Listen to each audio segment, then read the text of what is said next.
زور لا چھڑے گا۔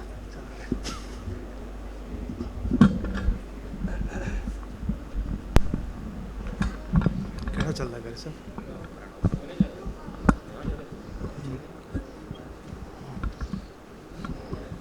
چل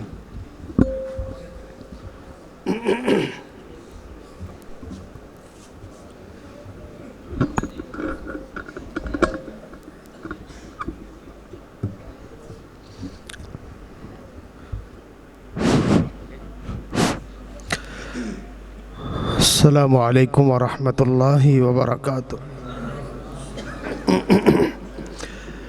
ان الحمد للہ نحمده ونستعینه ونستغفره ونعوذ باللہ من شرور انفسنا ومن سیئات اعمالنا من يهده الله فلا مضل له ومن يضلل فلا هادي له وأشهد أن لا إله إلا الله وحده لا شريك له اللهم صل على محمد وعلى آل محمد كما صليت على إبراهيم وعلى آل إبراهيم إنك حميد مجيد اللهم بارك على محمد وعلى آل محمد كما باركت على إبراهيم وعلى آل إبراهيم إنك حميد مجيد قال الله تعالى في القرآن المجيد والفرقان الحميد أولا يرون أنهم يفتنون في كل عام مرة أو مرتين ثم لا يتوبون ولا هم يذكرون صدق الله العظيم۔ تمام قسم کی تعریفات اللہ وحدہ لا شریک کے لیے، لاکھوں کروڑوں درود و سلام جناب محمد مصطفیٰ صلی اللہ علیہ وسلم کی ذات اقدس پر، رحمت اور بخشش کی دعا صحابہ کرام کے لیے، اہل بیت اعظام کے لیے، اولیاء کرام کے لیے اور جمیع مسلمانوں کے لیے۔ سامعین محترم،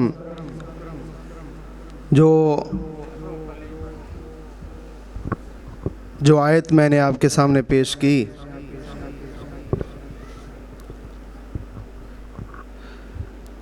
اس میں اللہ رب العزت یہ فرما رہے ہیں کہ ہر انسان کو سال میں ایک مرتبہ یا 2 مرتبہ ہم آزماتے ہیں، کوئی نہ کوئی تکلیف پہنچتی ہے، کوئی نہ کوئی فتنہ پہنچتا ہے۔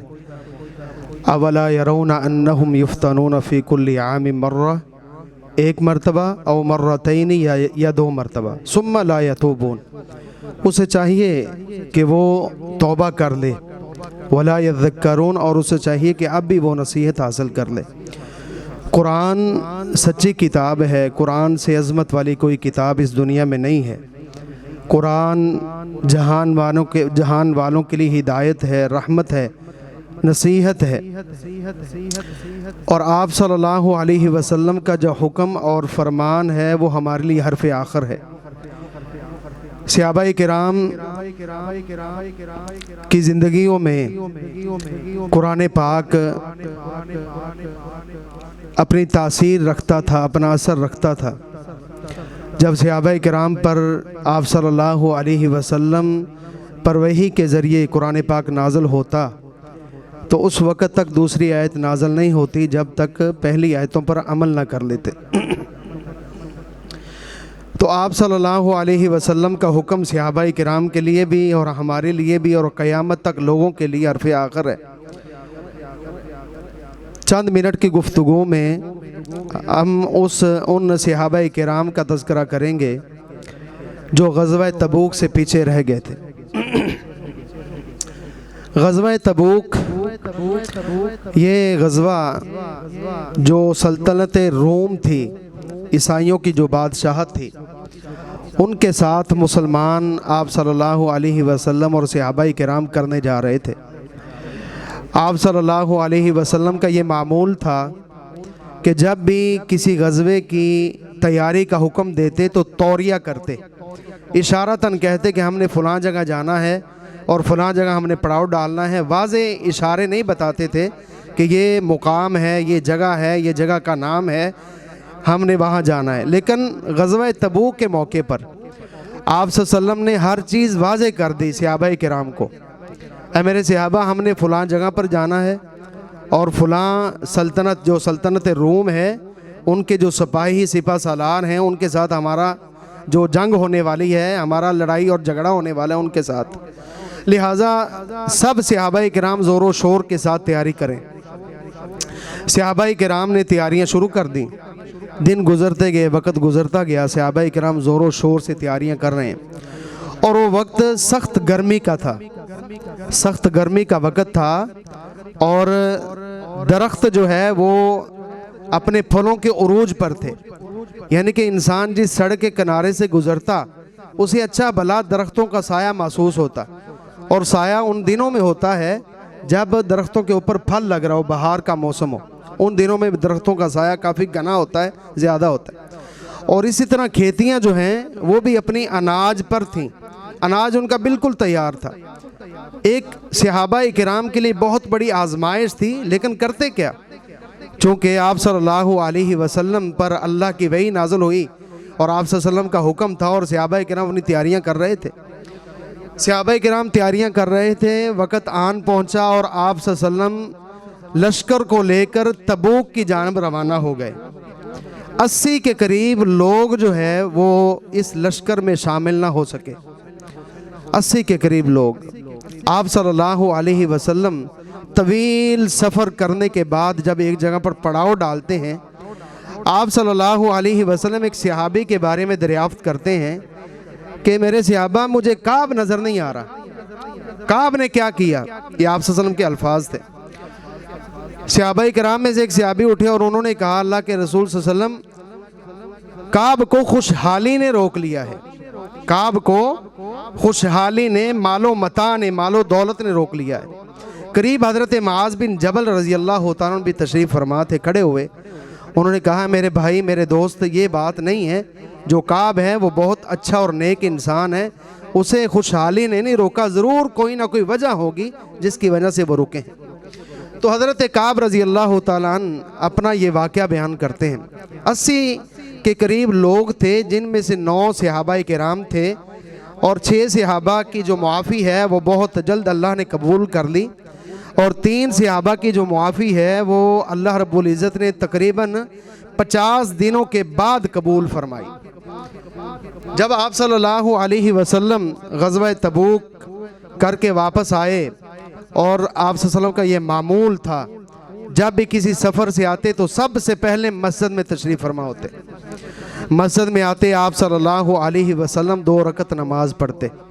ہمیں بھی اپنا یہ معمول بنانا چاہیے کہ جب ہم سفر سے واپس آئیں یا سفر پر جانے لگیں، ہمیں کوشش کرنی چاہیے۔ ہم یہ کوشش صرف اور شادی بیاہ کے موقع پہ کرتے ہیں کہ چلو جو دلہا ہے اسے 2 نفل پڑھا لیں برکت کے لیے، بھی باقی کو برکت کی ضرورت نہیں ہے، سب کو ضرورت ہوتی ہے برکت کی۔ تو یہ چیزیں ہمیں اپنی زندگی میں لے کے آنا چاہیے۔ آپ صلی اللہ علیہ وسلم مسجد نبوی میں تشریف فرما ہیں۔ کعب کہتے ہیں کہ جب مجھے پتہ چلا کہ آپ صلی اللہ علیہ وسلم آ رہے ہیں تو میں اس انتظار میں تھا کہ اب میں آپ صلی اللہ علیہ وسلم کے پاس جا کر کیا کہوں گا۔ میرے دل میں خیال آتے کہ میں یہ بات کہہ دوں، یہ بات کہہ دوں، یہ بات کہہ دوں، یہ بات کہہ دوں۔ خیر انہوں نے کہا کہ میں نے ٹھان لی کہ میں آپ صلی اللہ علیہ وسلم کے سامنے سچ بولوں گا، سچ کے سوا میں کچھ نہیں بولوں گا۔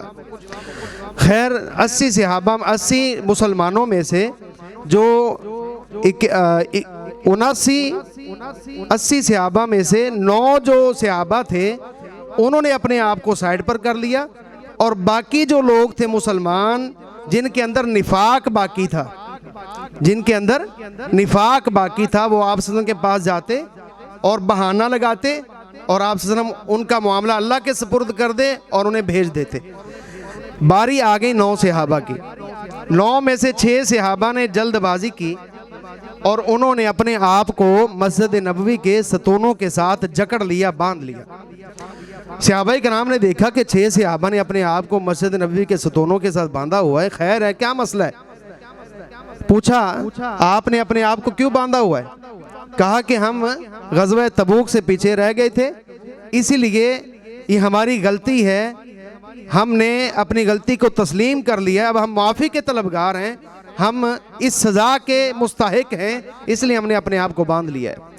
آپ صلی اللہ علیہ وسلم کے پاس صحابہ کرام پہنچے اور کہا کہ اللہ کے رسول صلی اللہ علیہ وسلم آپ کے 6 صحابہ نے یہ جو ہے اپنے لیے راستہ اختیار کیا ہے۔ آپ صلی اللہ علیہ وسلم تشریف لائے اور ان صحابہ سے ہم کلام ہوئے اور کہا کہ میرے صحابہ آپ نے جلد بازی کی ہے، ہونا یہ تھا کہ آپ میرے پاس آتے اور میں اللہ رب العزت سے آپ کے لیے معافی طلب کرتا اور اللہ آپ کو معاف کر دیتا۔ آپ نے فرمایا کہ اب آپ نے اپنا معاملہ اللہ کے سپرد کر دیا ہے، اب میں بھی اللہ کے حکم کا انتظار کروں گا۔ آپ صلی اللہ علیہ وسلم نے ابھی یہ بات کہی ہے، کچھ لمحوں کے بعد اللہ نے قرآن پاک میں آیتیں نازل کر دیں، اے اللہ کے رسول صلی اللہ علیہ وسلم، مسلمانوں میں سے کچھ ایسے ہیں جو نیک عمل بھی کرتے ہیں اور برے عمل بھی کرتے ہیں، ان سے کچھ لیجئے، کچھ مال لیجئے اور انہیں معاف کر دیجئے، میں نے ان کو معاف کر دیا ہے۔ آپ صلی اللہ علیہ وسلم نے ان کو خوشخبری سنائی کہ اللہ نے آپ کی معافی کا جو پروانہ ہے وہ جاری کر دیا، لہٰذا وہ خوشی خوشی اپنے گھر چلے گئے۔ پیچھے رہ گئے 3 صحابہ، جن میں سے حضرت کعب بن مالک تھے، حضرت مرارہ بن ربیع تھے اور حضرت ہلال بن امیہ العمری تھے۔ 3 صحابہ رہ گئے۔ ان تینوں میں سے 2 صحابہ بوڑھے تھے اور ایک صحابی حضرت کعب بن مالک یہ جوان تھے، یہ نوجوان تھے، خوب روح تھے، یہ برداشت کر سکتے تھے، صدمہ بھی، دکھ بھی، رنج بھی، غم بھی، یہ برداشت کرنے کی ہمت رکھتے تھے۔ اور یہ کہتے ہیں کہ حضرت کعب رضی اللہ تعالیٰ کہتے ہیں کہ میں وہ شخص تھا کہ جو نبی مکرم صلی اللہ علیہ وسلم پر جب عقبہ کے دن بیعت لی آپ صلی اللہ علیہ وسلم نے، میں اس وقت حاضر تھا، اور کہتے ہیں کہ مجھے پتہ ہے کہ وہ بیعت کتنی سخت تھی اور ہم نے کتنی سختی کے ساتھ اس پر عمل کر کے دکھایا۔ کہتے ہیں کہ میں وہ صحابی تھا۔ اور دوسرے 2 صحابہ کے بارے میں کہتے ہیں کہ وہ 2 صحابی ایسے تھے جنہوں نے غزوہ بدر میں بھی شمولیت اختیار کی تھی۔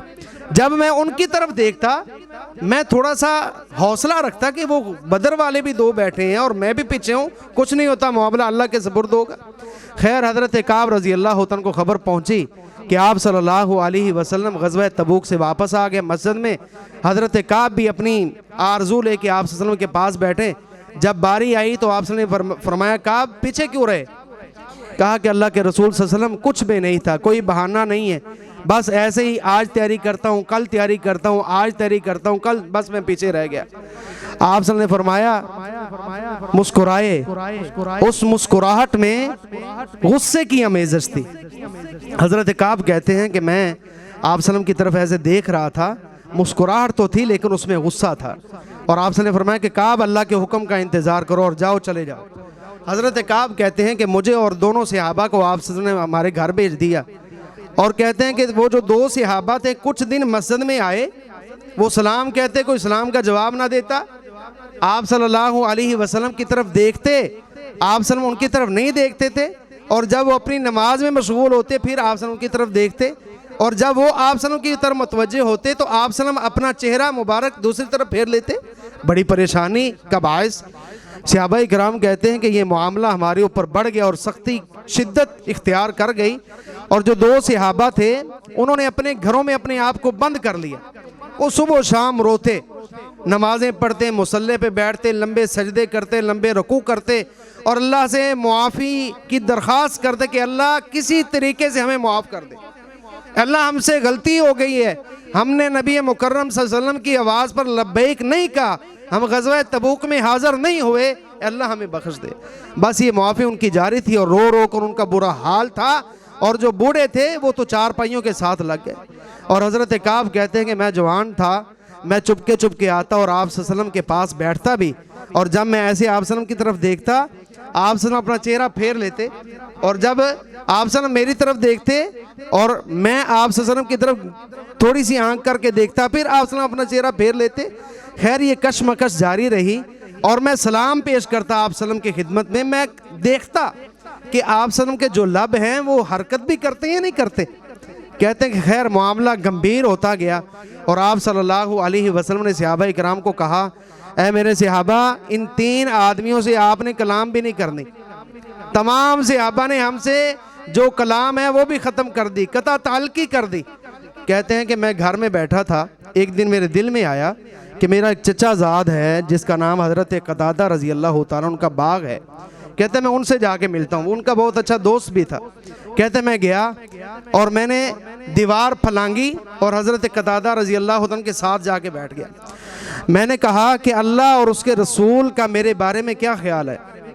حضرت قتادہ رضی اللہ عنہ بالکل خاموش، کوئی جواب نہ دیا۔ پھر میں نے پوچھا کہ اللہ کے رسول صلی اللہ علیہ وسلم کا میرے بارے میں کیا خیال ہے؟ وہ خاموش، نہ ہاں کہتے ہیں نہ کہتے ہیں۔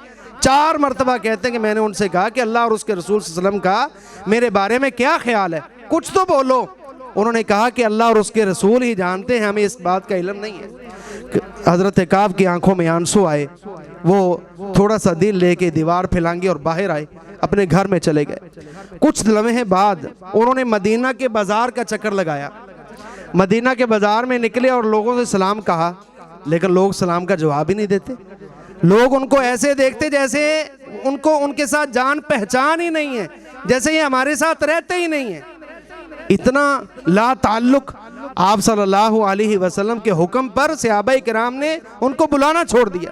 خیر وہ کہتا ہے کہ میں مدینہ کے بازار میں جا رہا تھا اور ایک جو تاجر ہے وہ اپنی کوئی چیز بیچنے کے لیے آیا، وہ آوازیں لگا رہا تھا کہ یہ چیز لے لو، میں بازار میں بیچنے کے لیے آیا ہوں۔ اس نے پھر آواز لگائی کہ آپ کے اندر ایک کعب ہے، وہ کعب کہاں ہے؟ مجھے کعب سے ملواؤ۔ کعب رضی اللہ تعالیٰ سے ملوایا گیا۔ اس نے کہا کہ یہ شاہ غسان کا قاصد ہوں میں، اور یہ ان کا خط ہے، یہ خط آپ کے لیے ذرا پڑھیں۔ حضرت کعب نے جب خط کھولا، خط میں لکھا تھا کہ آپ اس لیے تو نہیں مسلمان ہوئے کہ آپ کا نبی اور صحابہ آپ کو ذلیل کر دیں، نعوذ باللہ۔ حضرت کعب کہتے ہیں کہ اس میں یہ بھی لکھا تھا کہ جتنی دولت آپ کو چاہیے آپ ہمارے پاس آئیں، ہم آپ کو دولت کے اندر جو ہے وہ تول کے رکھ دیں گے۔ حضرت کعب کہتے ہیں کہ یہ اس سے بڑی آزمائش ہے۔ انہوں نے وہ خط پکڑا اور تندور پر کچھ حلوائی وہ روٹیاں لگا رہے تھے، انہوں نے اس خط کو پھاڑ کے تندور کے اندر پھینک دیا۔ انہوں نے کہا کہ یہ بھی اللہ کی طرف سے آزمائش ہے اور میں بھی انشاءاللہ اس آزمائش کا ڈٹ کر مقابلہ کروں گا۔ حضرت کعب کہتے ہیں کہ میں اپنے گھر چلا گیا اور آپ صلی اللہ علیہ وسلم کا 40 دن کے بعد ایک اور حکم آ گیا۔ وہ حکم یہ آیا کہ اپنی بیویوں سے الگ ہو جاؤ، اپنی بیویوں کے قریب بھی نہیں جانا آپ نے۔ حضرت کعب اپنی بیگم سے کہتے ہیں کہ اپنے میکے چلی جاؤ، اور جب اللہ رب العزت کی طرف سے میری توبہ کا پروانہ آ جائے پھر میرے پاس آ جانا۔ اور جو 2 صحابہ دوسرے تھے وہ بوڑھے تھے، ضعیف اور ناتواں تھے، ان کی بیویاں آپ صلی اللہ علیہ وسلم کے پاس گئیں، کہا کہ اللہ کے رسول صلی اللہ علیہ وسلم ہم ہی ان کی خدمت کرتی ہیں، تو بیچارے ضعیف اور بوڑھے ہیں اور ان کو اتنی پریشانی ہے کہ رو رو کر ان کا برا حال ہو چکا ہے، یہ تو اٹھنے کے قابل نہیں رہے، ہم کہاں ان کو چھوڑ کر جائیں، ہمیں اجازت دیجئے کہ ہم ان کے ساتھ رہیں۔ تو آپ نے فرمایا کہ اجازت ہے، لیکن آپ کے جو خامن ہیں وہ آپ کے قریب نہ جائیں۔ اتنی سختی۔ حضرت کعب کہتے ہیں کہ ہم پھر سجدے میں گر پڑے، رکوع ہمارے لمبے ہو گئے، قیام ہمارے لمبے ہو گئے، اور ہم نے اللہ رب العزت سے دعائیں شروع کر دیں کہ اللہ ہماری معافی سنو، ہماری فریاد سنو، ہماری فریاد رسی سنو۔ حضرت کعب کہتے ہیں کہ 50واں دن تھا اور میں اپنے گھر کی چھت پر فجر کی نماز پڑھ کے بیٹھا ہوا تھا۔ مسجد نبوی سے باہر صحابہ اکرام کا ایک جمع غفیر نکلا اور ان میں سے کچھ صحابہ نے دوڑ لگائی میری طرف۔ انہوں نے کہا کہ کعب خوشخبری ہو، اللہ رب العزت نے آپ کی توبہ کا پروانہ جاری کر دیا ہے۔ صحابہ اکرام دوڑے، کسی کے ہاتھ اونٹ آیا اونٹ پر دوڑا، کسی کے ہاتھ گھوڑا آیا گھوڑے پر دوڑا۔ ایک اسلم قبیلے کا شخص تھا، اس کی دوڑ بہت زیادہ تھی، اس کی آواز بڑی اونچی تھی۔ وہ کوہ صلا پہ چڑھا اور اس نے کہا یا کعب آپ کو مبارک ہو، اللہ رب العزت نے آپ کی توبہ کا پروانہ جاری کر دیا ہے۔ کعب کہتے ہیں کہ گھوڑوں سے پہلے، گھڑ سواروں سے پہلے وہ آواز میری کانوں کے ساتھ ٹکرائی اور میں فوراً زمین کے اوپر سجدے میں گر پڑا۔ میں نے کہا اللہ تیرا شکر ہے، اے اللہ تو نے ہماری توبہ کو قبول فرمایا، اے اللہ تو نے ہماری فریاد کو سنا۔ کعب کہتے ہیں کہ میرے پاس اس لمحے صرف ایک جوڑا تھا، میں نے وہ جوڑا اتارا اور میں نے وہ اسلم قبیلے کا جو شخص تھا جس کی آواز سب سے پہلے میری کانوں کے ساتھ ٹکرائی تھی، میں نے اسے تحفتاً دے دیا، اور میں نے اپنے پڑوسی سے جوڑا مانگا اور میں نے وہ زیب تن کیا اور میں مسجد نبوی کی طرف جانے لگا تیز تیز قدموں کے ساتھ۔ جو صحابہ مجھے دیکھتے ہیں کہتے ہیں کعب مبارک ہو، جو صحابی مجھے دیکھتے ہیں کعب مبارک ہو۔ کعب بڑے خوش نصیب ہو، کعب بڑے خوش نصیب ہو، اللہ نے آپ کی توبہ کو قبول کر لیا، اللہ نے آپ کی توبہ کو قبول کر لیا۔ ساتھ کعب روتے جاتے ہیں اور ساتھ آپ صلی اللہ علیہ وسلم کی مجلس میں جاتے۔ آپ صلی اللہ علیہ وسلم کی مجلس میں جانے سے پہلے کچھ انصاری صحابہ موجود تھے، ان میں ایک صحابی حضرت طلحہ بن عبید اللہ تھے۔ جیسے یار یار ہوتے ہیں، دوست دوست ہوتے ہیں، حضرت طلحہ بن عبید اللہ 50 دن انہوں نے کاٹے، لیکن آخر ایک یار کا غم تھا، دکھ اور تکلیف تھی۔ حضرت طلحہ نے جیسے ہی کعب کے چہرے پہ خوشی دیکھی اور آنسو دیکھے، مسجد نبی میں آپ صلی اللہ علیہ وسلم کی مجلس سے اٹھے اور دوڑ لگائی اور حضرت کعب کو اپنے سینے کے ساتھ جکڑ لیا، کہا کہ کعب تجھے مبارک ہو، کعب تجھے مبارک ہو، اللہ نے تیرے لیے توبہ کا پروانہ جاری کر دیا ہے۔ اور آپ صلی اللہ علیہ وسلم کے پاس تشریف فرما ہوئے، آپ صلی اللہ علیہ وسلم نے فرمایا کہ کعب خوشخبری ہو آپ کو۔ کعب کہتے ہیں کہ اللہ کے رسول صلی اللہ علیہ وسلم آپ کی طرف سے خوشخبری ہے یا میرے اللہ کی طرف سے خوشخبری ہے؟ آپ صلی اللہ علیہ وسلم کہتے ہیں کہ اللہ کی طرف سے یہ پروانہ جاری ہوا ہے، اللہ نے آپ کے لیے معافی کی آیات نازل فرما دی ہیں۔ کعب کہتے ہیں کہ اللہ کے رسول صلی اللہ علیہ وسلم مجھے اس معافی کی بڑی خوشی ہوئی ہے، آپ مجھے اجازت دیں میں اپنا جتنا بھی مال ہے وہ اللہ کی راہ میں خرچ کر دوں۔ آپ صلی اللہ علیہ وسلم نے فرمایا کہ نہیں، کچھ مال اپنے پاس رکھو اور کچھ صدقہ کر دو۔ کہا کہ جو خیبر کا مال ہے وہ میں روک لیتا ہوں اور جو باقی ہے وہ میں آپ کی خدمت میں پیش کر دیتا ہوں۔ پھر کعب کہتے ہیں کہ اللہ کے رسول صلی اللہ علیہ وسلم یہ جو معافی مجھے ملی ہے یہ سچ کی بنا پہ ملی ہے، میں نے کوئی بہانہ نہیں لگایا، میں پیچھے رہا لیکن میں نے سچ بولا۔ اللہ کے رسول صلی اللہ علیہ وسلم میرے لیے دعا کیجئے کہ میں آئندہ بھی سچ بولوں، اور میں عہد کرتا ہوں کہ میں اپنی پوری زندگی سچ بولوں گا۔ یہ واقعہ ہے کہ صحابہ کرام نے اپنی زندگی میں صرف ایک غلطی کی، آپ صلی اللہ علیہ وسلم کا کہنا نہیں مانا، اور دیکھو کہ 50 دن تک انہوں نے اپنی ایڈیاں، اپنے گھٹنے، اپنی کونیاں، اپنی پیشانیاں زمین پر لگا دیں اور زمین پر چپٹ گئے اور اللہ رب العزت کے سامنے سجدہ ریز ہو گئے، اور انہوں نے اس وقت تک کسی سے کلام نہیں کیا جب تک اللہ رب العزت نے معافی کا پروانہ جاری نہیں کر دیا۔ یہ مبارک مہینہ ہے، یہ رحمتوں کا مہینہ ہے، یہ بخششوں کا خزینہ ہے۔ ہمیں پتہ ہے کہ ہم نے کون سے گناہ کیے، صغیرہ گناہوں کو بھی ہمیں علم ہے، کبیرہ گناہوں کا بھی ہمیں علم ہے۔ یہ معافیوں کا مہینہ ہے، اللہ کے گھروں کے ساتھ چمٹ جاؤ، ان مساجد کے ساتھ چمٹ جاؤ، قرآن پاک کے ساتھ دل لگا لو، اپنی جو چہروں کی سمت ہے، اپنے ہاتھوں کا جو رخ ہے وہ اللہ رب العزت کی جانب پھیر لو۔ انشاءاللہ اللہ رب العزت ہم سب کے کبیرہ گناہ بھی معاف فرما دیں گے، اور اللہ رب العزت ہم سب کی جو پریشانیاں وہ بھی حل فرما دیں گے۔ اللہ رب العزت سے دعا ہے کہ اللہ رب العزت ہمیں اپنی پوری زندگی جناب محمد رسول اللہ صلی اللہ علیہ وسلم کی اطاعت کر کر گزارنے کی توفیق عطا فرمائے۔ بیماروں کے لیے دعا کیجیے، جو احباب پریشان ہیں ان کے لیے دعا کیجیے۔